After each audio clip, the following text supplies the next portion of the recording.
Taksyapo. Kung sa Pampanga ay may taksyapo na mga pinggan ang binabato sa pader, dito sa lugar ni Santa Claus ay meron din. Pero imbes na pinggan, ito ay ang baso na gawa sa yelo. Samahan niyo ko. Nandito kami sa Arctic Snow Hotel and Glass Igloos sa Rovaniemi, Finland. Ang opisyal na bayan ni Santa Claus.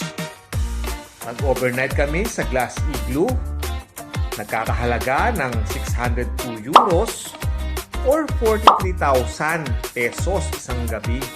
Isa sa mga atraksyon ay ang ice bar na pwede kang magtaksyapo na tulad sa Pampanga. Ito ang ice bar. Sa bar na ito, pwede kang sumayaw sa 0 temperatura at umorder ng maiinom. Karaniwang nagkakahalaga ng 10 euros or 700 pesos. Ang mga baso ay gawa sa yelo. Iyang baso ang ibabato sa pader. Kada bato ay 10 euros or 700 pesos. Ang mahal. Makikita ang bartender na nilalagay sa baso na gawa sa yelo ang cocktails na ginawa niya. Makikita rin dito ang mga makukulay na dekorasyon na gawa sa yelo at niebe. Taksyapo. Pagkatapos inom, ihahagis na ang mga baso ng yelo sa pader bilang hindi malilimutang karanasan.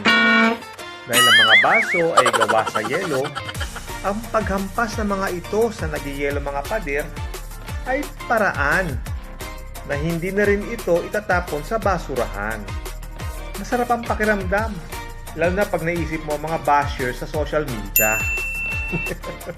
Sa susunod, dalakasan ko pa ang pagbato. Sayang ang 700 pesos or 10 euros na kada order mo ng inumin na gawa sa baso ng yelo. Napagod na ako kaya umupo muna. Ang lamig ng upuan. Sa susunod na vlog, bisitahin natin ang mga ibang atraksyon dito tulad ng Arctic Snow Hotel na gawa sa yelo at ang Glass Igloo kung saan kami natulog. At ano ang pagkain sa agahan dito. Salamat sa panonood and see you!